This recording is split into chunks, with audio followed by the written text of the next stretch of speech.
In my previous video, I talked about the 2 techniques that you can be working on for your left hand, and I gave you 3 exercises that you can use to implement that. And there's a PDF that comes with it, so you can use the keyboard chart in your practice.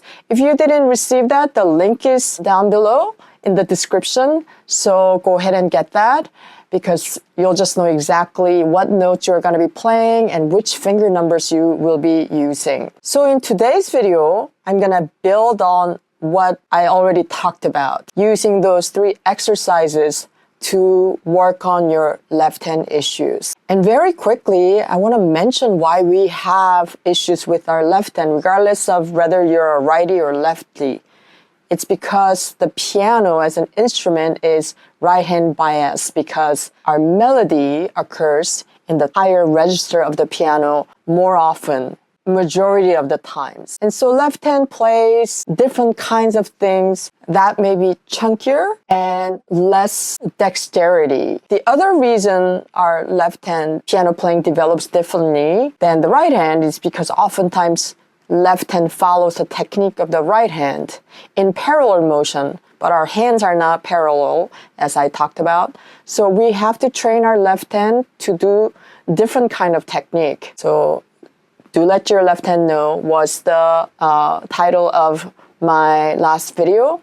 And in this video, let's build on that. The first exercise I talked about is the 5-finger scales.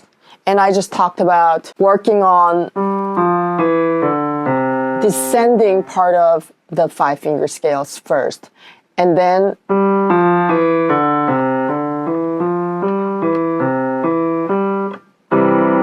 doing the full 5-finger scales. If you don't know what 5-finger scales, watch my video on 1 scale to rule them all. And there's also a PDF download for the 5-finger scales as well.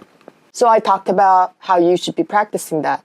Now, once you practice that, I would practice the 5-finger scales in contrary motion. So let's say I'm going to do that in C. And because we're doing in contrary motion, our right hand and left hand can use the similar type of technique. I mean, similar shape of the hand and fingers. So going away from the middle of the keyboard, we're going to have flatter fingers, and then going towards the middle of the keyboard, we're going to have more raised hand shape with our knuckles showing.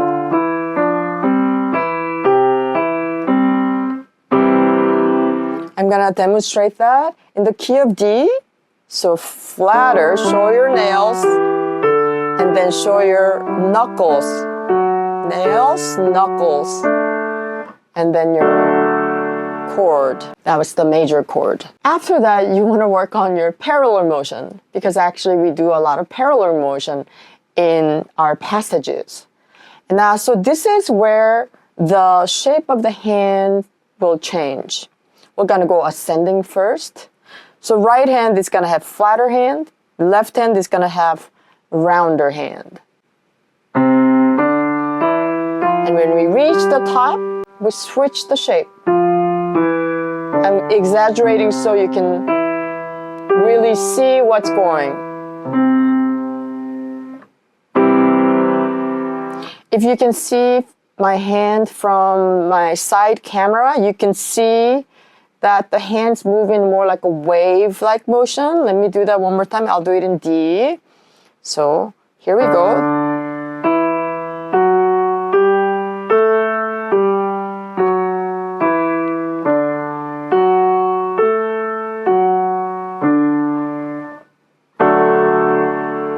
Hi, this is Kristina. Thanks for watching. YouTube is full of great videos, but it can be hard to put it all together. My students say my courses feel like having a teacher right beside them. Clear steps, beautiful music, and real progress with joy. So do that really slowly. The purpose of these exercises is not to just go through them. It's not to just play the keys. That's actually just the beginning of learning to play the piano. Playing the right keys is just the beginning. There's a whole lot more you have to work on to produce the kind of beautiful, powerful, impactful, memorable sound that you want for the music that you're making. So you have to practice slowly. I say this to my students, every single note counts. And when you can play and practice like every single note counts, you're gonna radically change the music that you're making. Let me show you E in E. So here we go.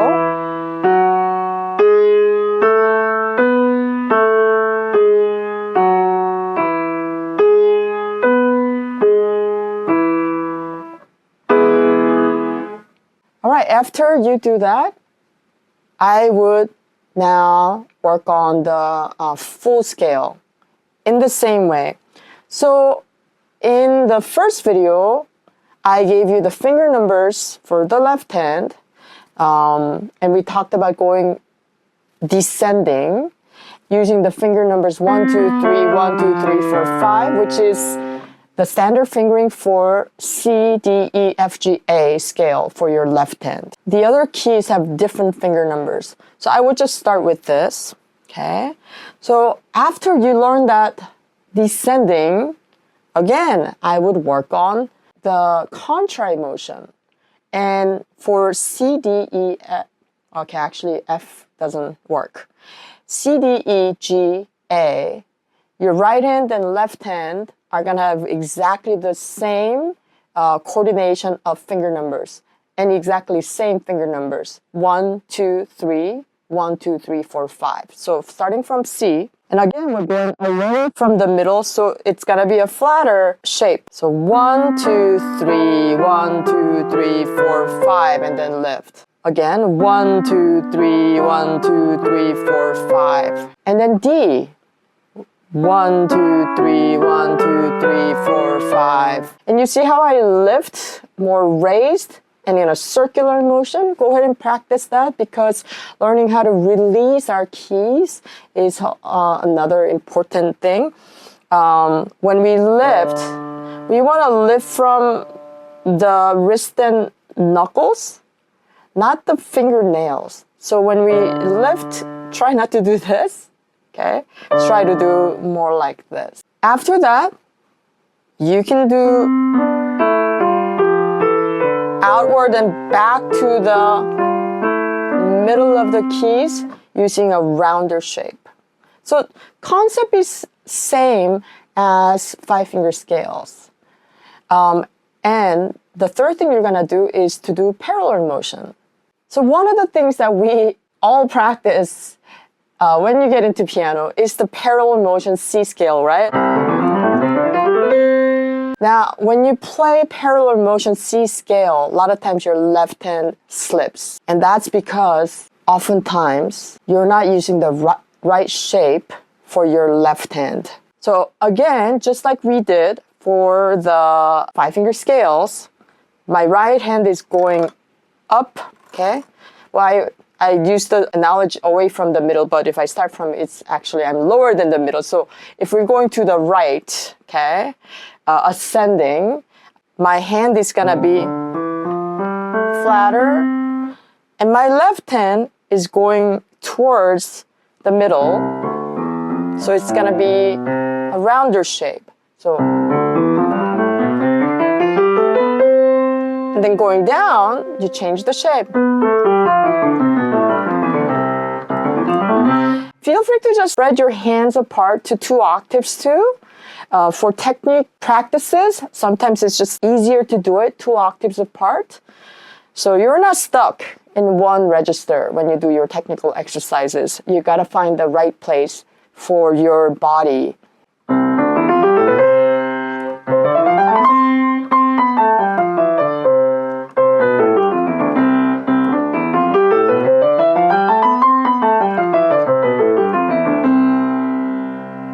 So those are really good practices that you can also incorporate into your left hand exercises. Again, the PDF for the notes and the finger numbers is in the link below. And let me know how it goes. Please leave a comment whether this was helpful.